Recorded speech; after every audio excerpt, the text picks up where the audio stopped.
আসসালামু আলাইকুম, স্বাগতম বিবিসি সংবাদে। আমি মোহাম্মদ রাকিব। আজকের সব আন্তর্জাতিক খবর নিয়ে হাজির হয়েছি। শুরুতেই জানিয়ে দিব সংবাদ শিরোনাম, তারপর বিস্তারিত। ইরানের বিরুদ্ধে অভিযান চালাতে ৫০টি যুদ্ধবিমান নিয়ে প্রস্তুত যুক্তরাষ্ট্র। হঠাৎ নতুন প্রযুক্তির পরীক্ষা, পাল্টে গেছে আঞ্চলিক সমীকরণ।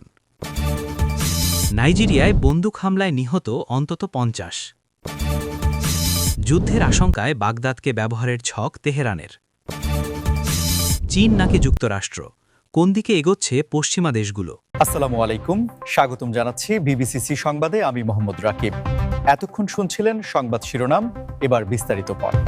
ইরানের বিরুদ্ধে অভিযান চালাতে ৫০টি যুদ্ধবিমান নিয়ে প্রস্তুত যুক্তরাষ্ট্র।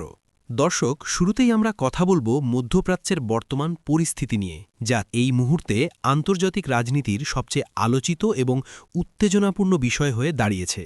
বিশেষ করে যুক্তরাষ্ট্রের সাম্প্রতিক এই বিশাল সামরিক প্রস্তুতির খবরটি বিশ্বজুড়ে ব্যাপক আলোচনার জন্ম দিয়েছে, যেখানে পেন্টাগন থেকে প্রাপ্ত তথ্যের ভিত্তিতে জানা যাচ্ছে যে অন্তত ৫০টি অত্যাধুনিক যুদ্ধবিমান সম্পূর্ণ প্রস্তুত রাখা হয়েছে এবং এই বিমানগুলোর মধ্যে অত্যন্ত শক্তিশালী ও রাডার ফাঁকি দিতে সক্ষম 5th জেনারেশন ফাইটার জেট যেমন F-35 এবং F-22 র্যাপ্টর থাকতে পারে বলে সামরিক বিশ্লেষকরা ধারণা করছেন, যা মূলত ইরানের যে কোনো সামরিক পদক্ষেপের তাৎক্ষণিক এবং কঠোর জবাব দেওয়ার জন্য মধ্যপ্রাচ্যের বিভিন্ন কৌশলগত ঘাঁটিকে মোতায়েন করা হয়েছে। আপনারা হয়তো খেয়াল করেছেন যে গত কয়েক মাস ধরেই যুক্তরাষ্ট্র এবং ইরানের মধ্যে এক ধরনের স্নায়ুযুদ্ধ এবং পরোক্ষ রাজনৈতিক উত্তেজনা চরম আকার ধারণ করেছে, যার প্রভাব শুধু এই দুটি দেশের মধ্যেই সীমাবদ্ধ নেই, বরং পুরো মধ্যপ্রাচ্যের ভূ-রাজনৈতিক সমীকরণকে একটি অস্থিতিশীল অবস্থার দিকে ঠেলে দিচ্ছে। এবং এই অঞ্চলে থাকা যুক্তরাষ্ট্রের মিত্র দেশগুলো বিষয়টি নিয়ে গভীরভাবে উদ্বিগ্ন, কারণ যদি সত্যি সত্যি কোনো সামরিক সংঘাতের সূচনা হয় তবে তা মুহূর্তের মধ্যে পুরো উপসাগরীয় অঞ্চলে ছড়িয়ে পড়তে পারে। আমরা যদি একটু পিছনের দিকে তাকাই এবং ইতিহাসের পাতা বিশ্লেষণ করি, তাহলে দেখতে পাব যে পারস্য উপসাগর এবং হরমুজ প্রণালী বিশ্ব অর্থনীতির জন্য কতটা গুরুত্বপূর্ণ একটি অঞ্চল। প্রতিদিন বিশ্বের প্রায় ২০% অপরিশোধিত জ্বালানি তেল এই রুট দিয়ে পরিবাহিত হয়। তাই যুক্তরাষ্ট্র যদি ইরানের বিরুদ্ধে কোনো ধরনের প্রতিরোধমূলক বা আক্রমণাত্মক অভিযান শুরু করে এবং এর জবাবে ইরান যদি হরমুজ প্রণালী বন্ধ করে দেওয়ার মতো কোনো কঠোর পদক্ষেপ গ্রহণ করে, তবে আন্তর্জাতিক বাজারে জ্বালানি তেলের দাম রাতারাতি আকাশচুম্বী হতে পারে, যার সরাসরি প্রভাব পড়বে বিশ্বব্যাপী মূল্যস্ফীতির ওপর এবং বাংলাদেশ সহ বিশ্বের সব উন্নয়নশীল দেশগুলোতে এর নেতিবাচক অর্থনৈতিক ধাক্কা এসে লাগবে। বর্তমান সময়ে প্রযুক্তি এমন এক গতিতে এগিয়ে যাচ্ছে যা অনেক সময় আমাদের কল্পনার জগৎকেও হার মানায়। আর ঠিক এমনই এক অভাবনীয় ঘটনার সাক্ষী হল পুরো বিশ্ব, যখন সম্পূর্ণ অপ্রত্যাশিতভাবে একটি নতুন এবং অত্যাধুনিক প্রযুক্তির সফল পরীক্ষা চালানো হল, যা শুধু একটি নির্দিষ্ট দেশের জন্যই নয়, বরং পুরো অঞ্চলের অর্থনৈতিক, বাণিজ্যিক ও সামাজিক সমীকরণকে পুরোপুরি পাল্টে দিয়েছে। আপনারা যারা প্রতিনিয়ত প্রযুক্তির খবরাখবর রাখেন, তারা নিশ্চয়ই জানেন যে গত কয়েক বছর ধরে বিভিন্ন গবেষণা প্রতিষ্ঠান এবং শীর্ষ প্রযুক্তি কোম্পানিগুলো এমন একটি ইকোসিস্টেম তৈরির চেষ্টা করছিল যেখানে হাই স্পিড ডেটা ট্রান্সফার এবং গ্রিন এনার্জি বা পরিবেশ বান্ধব শক্তি একসঙ্গে কাজ করতে পারে। কিন্তু কেউই ভাবেনি যে এত দ্রুত এই প্রযুক্তির বাস্তবায়ন সম্ভব হবে। আর এই আকস্মিক পরীক্ষামূলক সফলতার পর পুরো এশিয়া ও এর আশেপাশের অঞ্চলগুলোতে এক নতুন দিগন্তের সূচনা হয়েছে। চলুন বিষয়টি একটু সহজভাবে এবং গভীরভাবে বোঝার চেষ্টা করি, কারণ এই ঘটনাটি আমাদের দৈনন্দিন জীবনেও ব্যাপক প্রভাব ফেলতে যাচ্ছে। মূলত এই নতুন প্রযুক্তিটি হল quantum integrated green connectivity grid, যার মাধ্যমে কোনো ধরনের কার্বন নিঃসরণ ছাড়াই বিশাল পরিমাণ ডেটা চোখের পলকে এক প্রান্ত থেকে অন্য প্রান্তে ট্রান্সফার করা সম্ভব। এবং এই প্রক্রিয়ায় যে শক্তি ব্যবহৃত হয় তার পুরোটাই আসে নবায়নযোগ্য শক্তির উৎস, যেমন সৌরবিদ্যুৎ এবং বায়ু শক্তি থেকে, যার ফলে পরিবেশের কোনো ক্ষতি হয় না। এই পরীক্ষাটি সফল হওয়ার সঙ্গে সঙ্গেই আঞ্চলিক প্রযুক্তিগত সমীকরণে এক বিশাল পরিবর্তন চলে এসেছে, কারণ আগে যে দেশগুলো বা অঞ্চলগুলো উচ্চ গতির ইন্টারনেট এবং ডেটা সেন্টারের জন্য পুরোপুরি জীবাশ্ম জ্বালানি বা অন্য দেশের উপর নির্ভরশীল ছিল, তারা এখন নিজেদের স্বয়ংসম্পূর্ণ করার এক অভূতপূর্ব সুযোগ পেয়েছে। নাইজেরিয়ায় বন্দুক হামলায় নিহত অন্তত ৫০। দর্শক, আমরা যদি এখন আফ্রিকার দিকে তাকাই, তবে নাইজেরিয়ার বর্তমান পরিস্থিতি আমাদের গভীরভাবে ভাবিয়ে তোলে এবং অত্যন্ত দুঃখের সাথে জানাতে হচ্ছে যে আফ্রিকার অন্যতম জনবহুল এবং অর্থনৈতিকভাবে সম্ভাবনাময় এই দেশটিতে আবারও একটি বড় ধরনের মর্মান্তিক এবং অপ্রীতিকর ঘটনা ঘটেছে, যেখানে একটি সংঘবদ্ধ সশস্ত্র গোষ্ঠীর আকস্মিক হামলায় অন্তত 50 জন নিরীহ মানুষের প্রাণহানি ঘটেছে এবং আরও অসংখ্য মানুষ আহত ও বাস্তুচ্যুত হয়েছেন।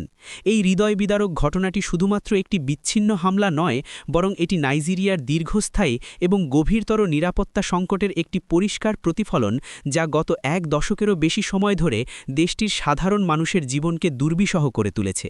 এবং এই ধরনের ঘটনাগুলো বারবার প্রমাণ করছে যে দেশটির বিশাল ভৌগোলিক এলাকা, দুর্গম অঞ্চল এবং প্রশাসনিক দুর্বলতার সুযোগ নিয়ে বিভিন্ন সশস্ত্র গোষ্ঠী কীভাবে দিনের পর দিন শক্তিশালী হয়ে উঠছে।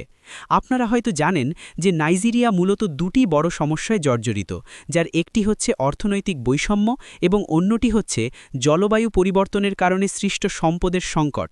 বিশেষ করে দেশটির উত্তরাঞ্চলে কৃষক এবং পশুপালকদের মধ্যে আবাদযোগ্য জমি এবং পানির অধিকার নিয়ে যে ঐতিহাসিক দ্বন্দ্ব চলে আসছে, তা অনেক সময়ই সশস্ত্র রূপ ধারণ করে এবং বিভিন্ন উগ্রবাদী গোষ্ঠী এই সাধারণ সামাজিক সংঘাতগুলোকে ব্যবহার করে নিজেদের আধিপত্য বিস্তারের চেষ্টা করে।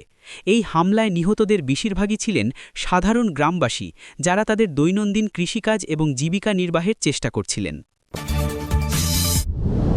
যুদ্ধের আশঙ্কায় বাগদাদকে ব্যবহারের ছক তেহরানের। মধ্যপ্রাচ্যের রাজনীতিতে আবারও ফিরে আসছি, যেখানে তেহরান এবং বাগদাদের মধ্যকার সম্পর্ক ও ভূ-রাজনৈতিক কৌশল নতুন করে আন্তর্জাতিক মহলে ব্যাপক আলোচনার জন্ম দিয়েছে এবং সাম্প্রতিক গোয়েন্দা ও রাজনৈতিক বিশ্লেষকদের প্রতিবেদন অনুযায়ী এটা ক্রমশ স্পষ্ট হয়ে উঠছে যে যুক্তরাষ্ট্র বা ইসরায়েলের সাথে যদি ইরানের কোনো ধরনের সরাসরি সংঘাত বা বড় আকারের যুদ্ধ শুরু হয়ে যায়, তবে তেহরান তাদের নিজেদের মূল ভূখণ্ডকে সুরক্ষিত রেখে প্রতিবেশী দেশ ইরাক, বিশেষ করে বাগদাদকে একটি কৌশলগত ঢাল বা ফ্রন্টলাইন হিসাবে ব্যবহার করার একটি সুদূর প্রসারী ছক কষছে।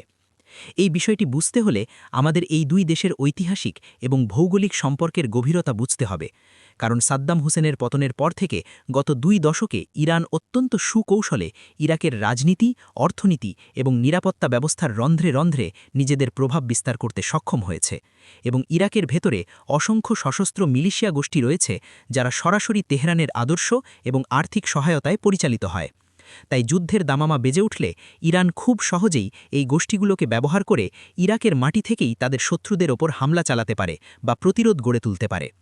অন্যদিকে ইরাকের বর্তমান সরকার একটি অত্যন্ত অস্বস্তিকর এবং নাজুক অবস্থানে রয়েছে, কারণ একদিকে তাদের যেমন ইরানের সাথে বিশাল সীমান্ত, শক্তিশালী অর্থনৈতিক নির্ভরতা এবং ধর্মীয় সাংস্কৃতিক সম্পর্ক রয়েছে, ঠিক অন্যদিকে ইরাকের ভেতরে এখনও যুক্তরাষ্ট্রের বেশ কিছু সামরিক ঘাঁটি এবং সৈন্য উপস্থিত রয়েছে।